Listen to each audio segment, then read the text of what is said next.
Welcome to Season 4 of the Retail Tea Break podcast. My name is Melissa Moore, the Retail Advisor, and each week I'll be joined by industry experts, retailers and product creators to decode the myths, share knowledge and give you an insight into the retail industry. So grab your cup of tea, sit back, relax and listen in to Season 4 of the Retail Tea Break podcast. Today's episode of the Retail Tea Break podcast is sponsored by Salesforce, who bring companies and customers together. I'm joined by a guest who focuses on developing high-performing teams, creating a strong culture, and cultivating strategic relationships with customers. She thrives in high-growth, fast-paced environments, aligning with multiple functions across the business. This tech industry veteran has been with her current brand for over 15 years. She's currently leading the Salesforce Ireland sales organization, covering enterprise, commercial, and small and medium-sized businesses for all Salesforce clouds. Head of Ireland Sales at Salesforce, Deirdre, welcome to the Retail Tea Break podcast. Thank you very much, Melissa. What a lovely introduction. Delighted to be here today. I'm absolutely thrilled we get to have this conversation. I'm learning so much about Salesforce, especially over the last year. So I'm really delighted that you can come and share so much, I think, in a unique insight into Salesforce and how you work here in Ireland. So look, to kick us off, in the age-old fashion of the Retail Tea Break podcast, in the time that it takes to boil a kettle, which is about 2 minutes, tell us a little bit about you and the business. So, as you nicely introduced me, my name is Deirdre Purcell. I've been with Salesforce for 15 years, and I have had the pleasure, absolute pleasure, of leading the Ireland sales team for the last 3 of those years. And what is Salesforce? It's a great question. So Salesforce is the #1 customer relationship management, or CRM, as we probably all know it, platform in the world. It offers organizations easy access to web-based software over the internet. That's probably the easy way to explain it. Since Salesforce was founded in 1999, we have enabled companies of every size and across every industry to take advantage of really powerful technologies like cloud, mobile, social, AI, voice, and many more, which enable, as you said nicely, enables our customers to connect to their customers in a whole new way. When I mentioned large organizations and small and across every industry, in the retail space particularly, some good examples of that would be large global retailers like Decathlon or Adidas, and down to local Irish huge success stories like Lifestyle Sports or Carol's Gifts as great examples. Is that it in the time of a boil the kettle? We should have literally done one today, but it's fascinating. And you know what? Many people listening will know Salesforce, as you say, as the world's #1 CRM, but it's an enormous brand. Like, it's absolutely global. But yet you were telling me recently that you're really proud that you operate at a local level here in Ireland. And I genuinely think that would surprise people, you know, that there is an enormous hub here, that you're based here. So tell us a little bit more about that. Absolutely. So and we're really, really proud to be here in Ireland and to be supporting all of our Irish customers. So interestingly, and as you said, maybe people would be a bit surprised to know, Ireland is a really significant part of the overall company history of Salesforce, and it was the first ever Salesforce hub outside of the US, opening in 2000, just a year after Salesforce was founded. We continue to invest in Ireland because it really is a world-leading technology hub. And as we see it with our Irish customers, we do really see ourselves as trusted digital advisors or partners to many Irish companies of all sizes. And I know we're talking specifically maybe in the retail space right now. So startups like the Skin Nerd would, be a great customer of ours, but also some of the largest enterprises like Kerry Group would be a very long-standing customer of ours as well. And typically the same theme goes across any of these customers. So we are really working with them to help them get closer to their customers in very much a digital first way. And that's the theme that really goes across all of these companies. I think what's interesting is that we've come out of a hugely accelerated, I suppose, couple of years of digital transformation, but companies are continuing to drive that innovation to keep themselves relevant and competitive, and to keep innovating in order to keep everything going with their customer in the way they want to go, in a very digital first way. And being in Ireland is hugely important, not just for us and our customers, but we're also that European shared service centre for Salesforce.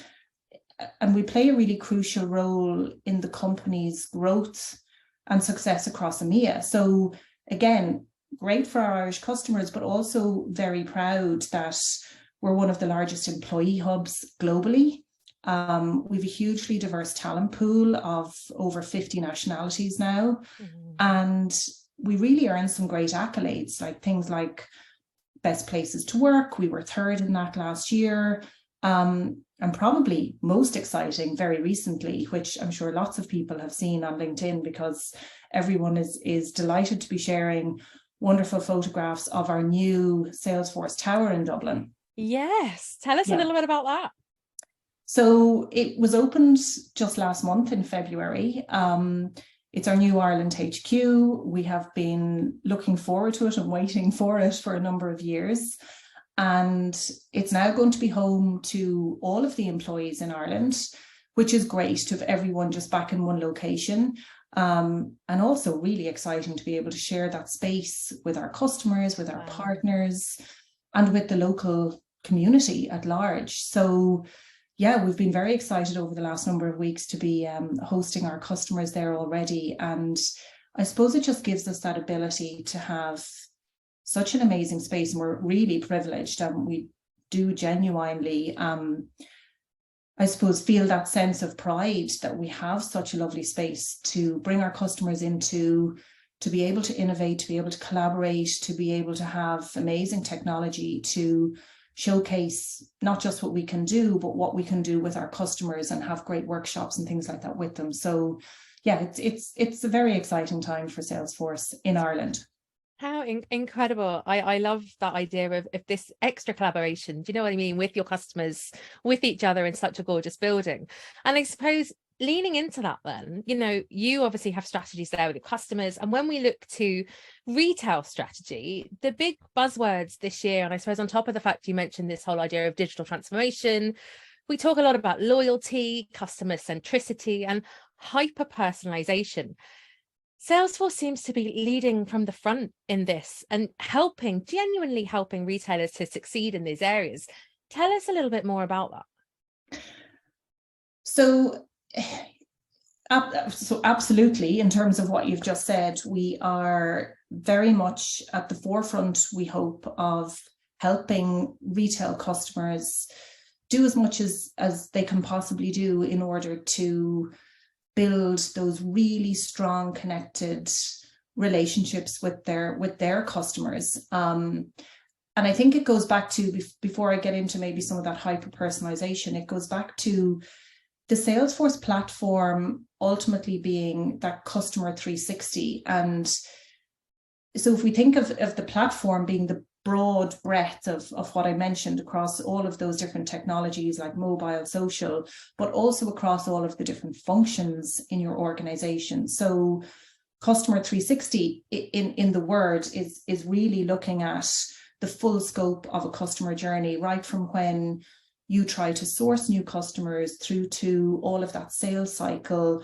all of the marketing that goes into that, then the customer service on the back end, and continuing that journey with that customer. So having all of that information in one place and having that single source of truth really enables your employees to give that best experience to your customer. So from a retail perspective, I think we certainly know, and we've experienced over the last few years, really through the pandemic and post-pandemic, retail was probably one of the industries that was really hard hit. I mean, everyone was, but as we know, bricks and mortar stores had to close down.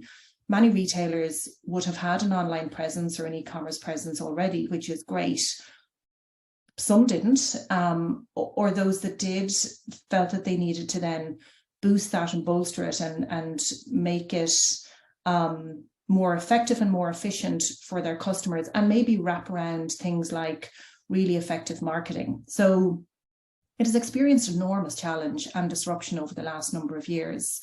And now there's a need to find different ways to serve those customers and provide really personalized service wherever they are, right? So you talk about that hyper-personalisation.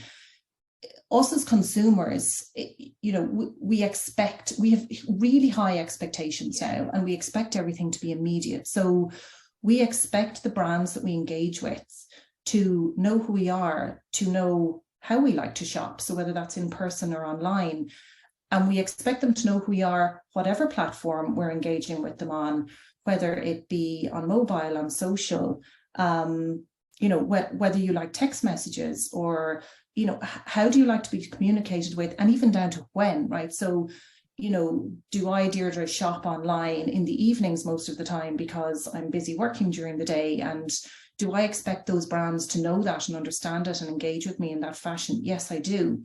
So, you know, that digital transformation journey from a retail perspective should really encompass all the aspects of your business, from product development and even supply chain to your production, your sales, your marketing, the distribution, and the after sales.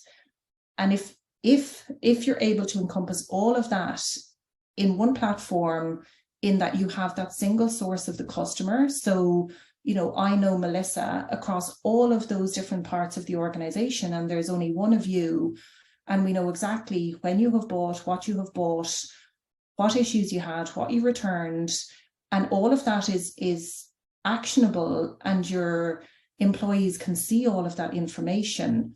That really empowers the employees to give the absolute best experience to you as a consumer. And ultimately what that does is build loyalty, right? And it builds that brand, it defines the brand with you as a customer and as a consumer of that brand. You know, and that's the nirvana. That's ultimately where I think all retailers and all companies want to get to.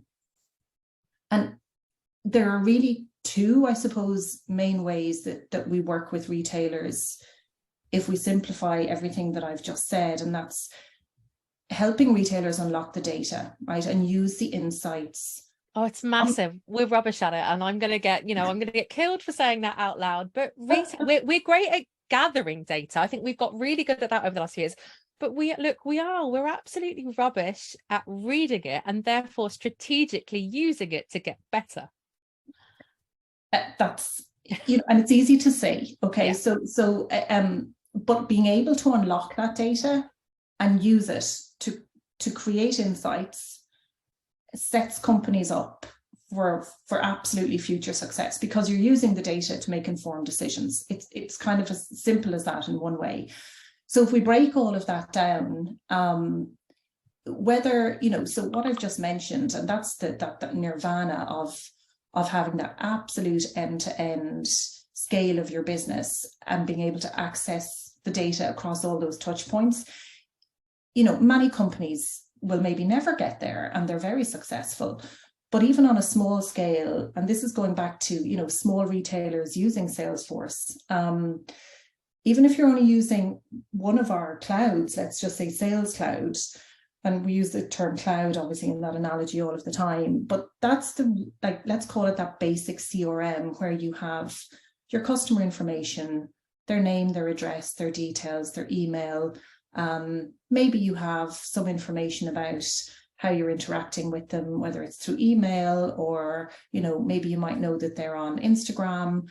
You might not know that much about them, but even having that information in one place and everyone can see that, as you build up your database and as you build that functionality across your organization, the key to it is keeping that one source of truth and having that information, having that data available, because then you can do lots of things with it.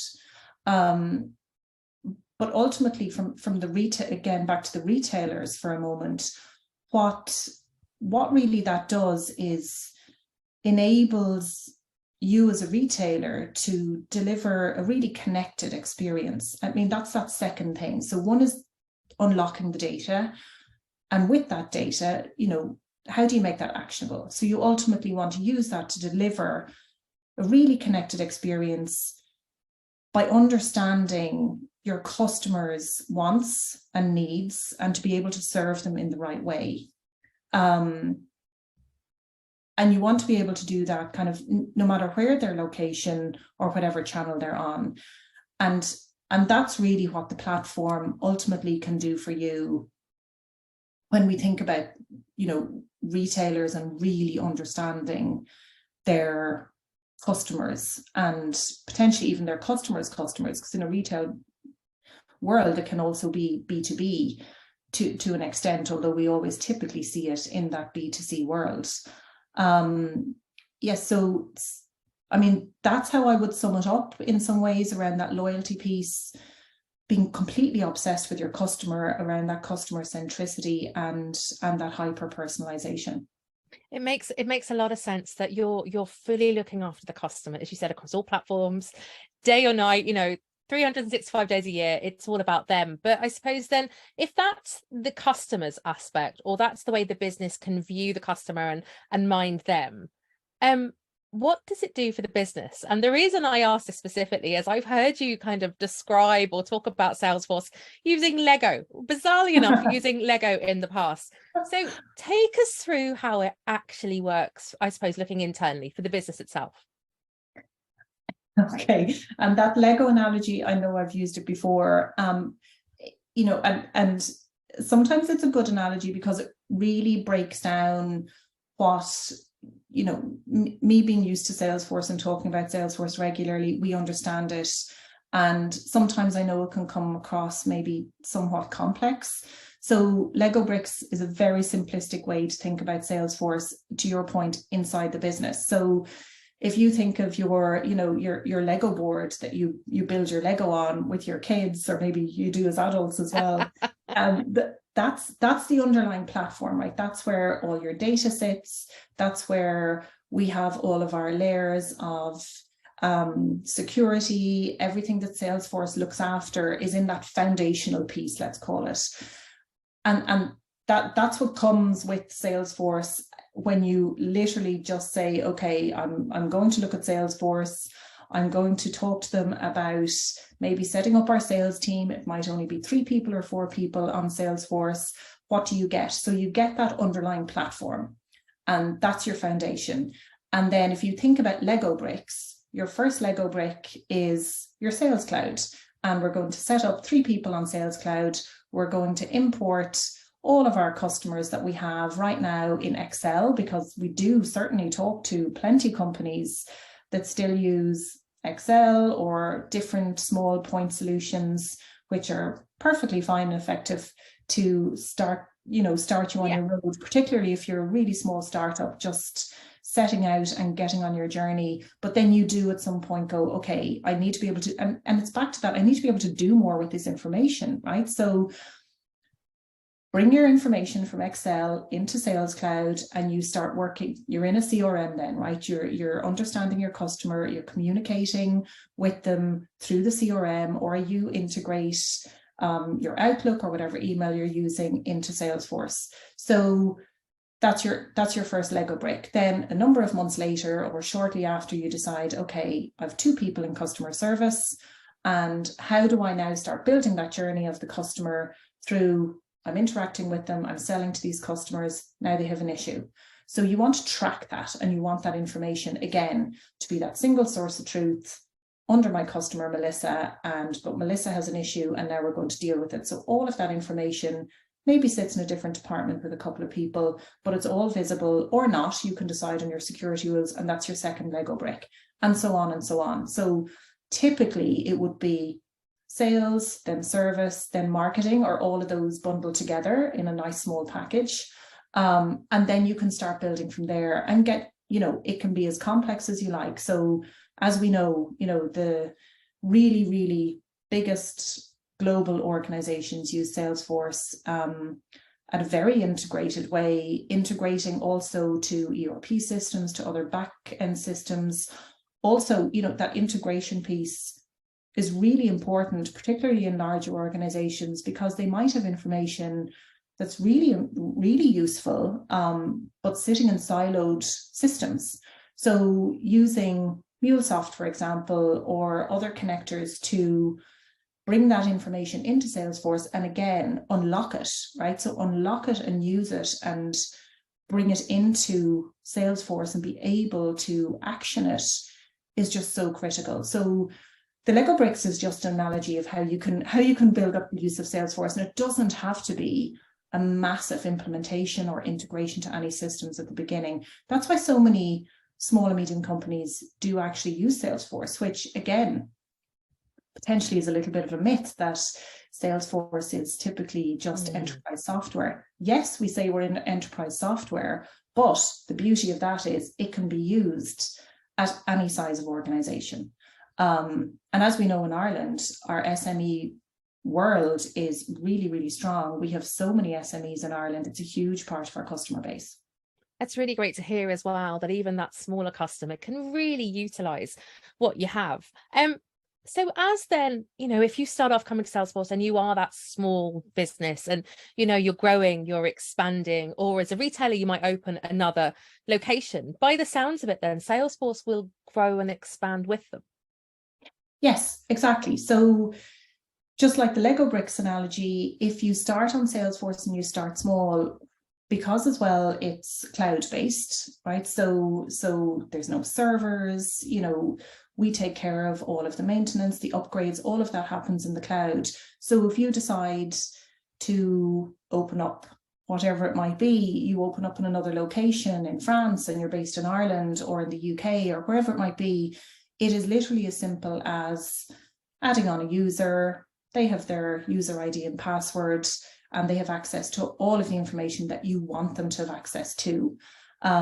Literally at the touch of a button, right? It's very, very simple because it's all cloud-based technology. And I think another hugely added value of that, and as we saw through the pandemic, is where your employees are located, right? So it mightn't be from a customer perspective, that might drive you in terms of where you go next for expansion or location, but it also completely gives you the freedom of being able to hire people from anywhere. So from the SME perspective, yeah, I mean, from day one, we focus on our customer success, no matter how small. We give them that ability to have literally enterprise level technology, regardless of their size and regardless of how quickly they want to scale.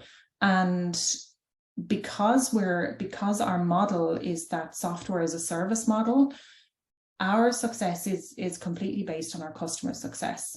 And customer success is one of our core values. So we have to be mutually invested in order to see these smaller companies grow up and expand, ideally with Salesforce, and continue to grow their organization, really powered by Salesforce, which, we have great customer examples of that, like Scurry just comes to mind. It has built their entire business really right from their business development through all their sales and their operations on Salesforce, and it matches delivery with retailers, and it's a great Irish success story, and that's just one that comes to mind.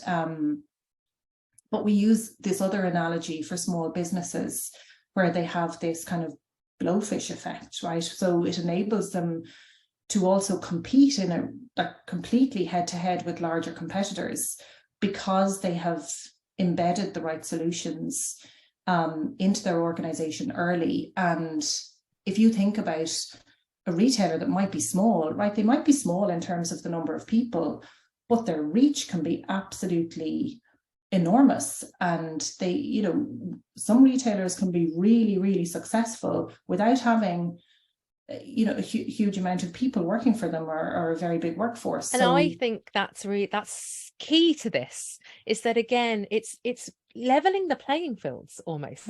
They're still getting that basic foundation, as you said, with the Lego, they still get all that, even as an SME.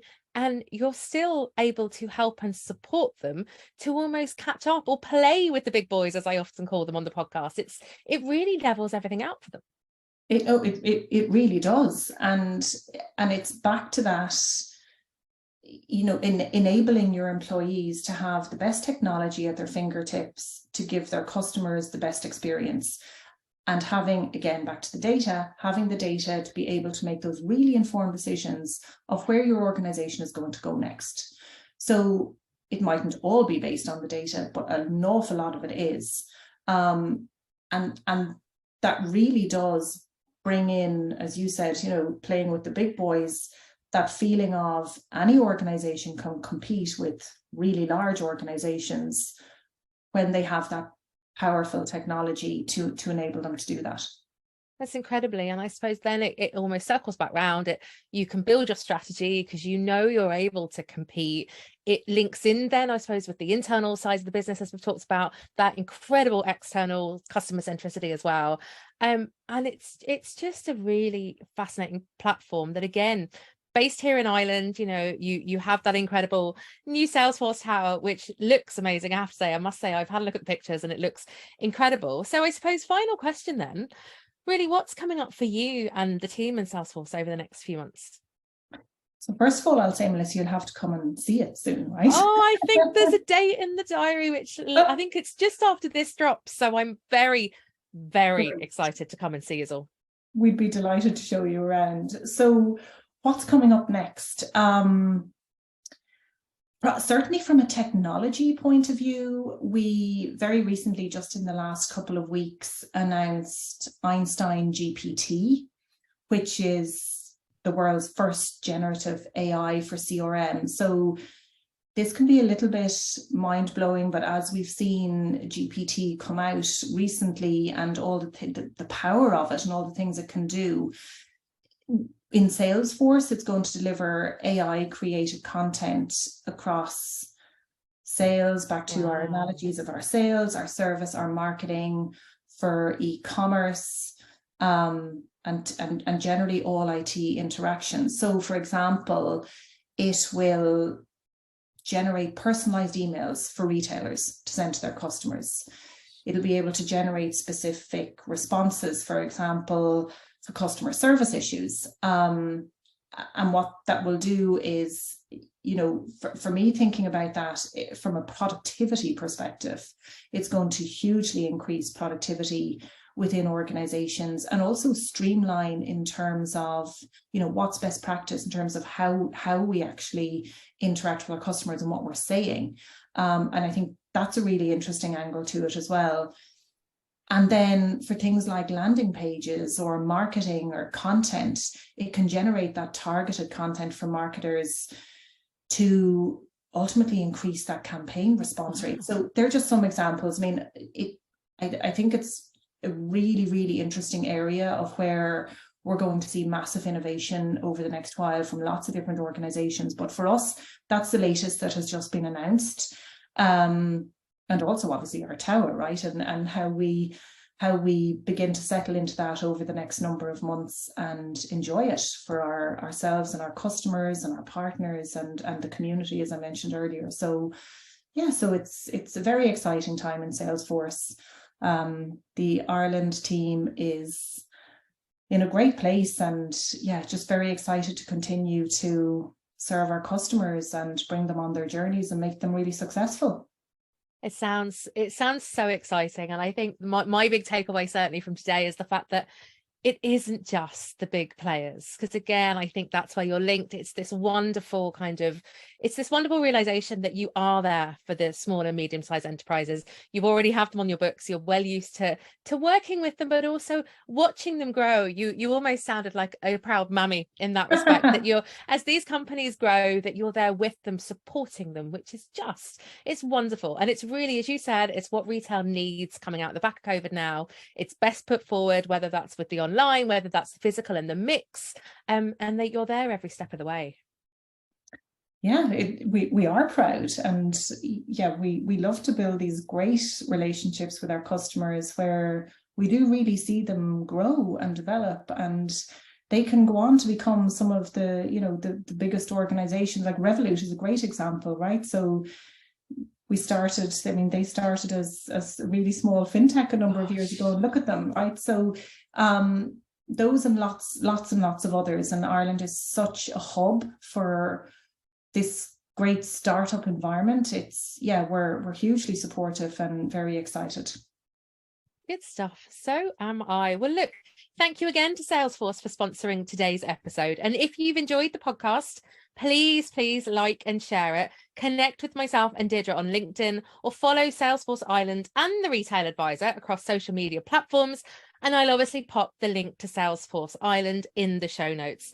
So remember, you can also listen back to the Retail Tea Break podcast episodes on your favourite podcast platform or on YouTube. So Deirdre Purcell, again, thank you so much for joining me today. Thank you very much, Melissa.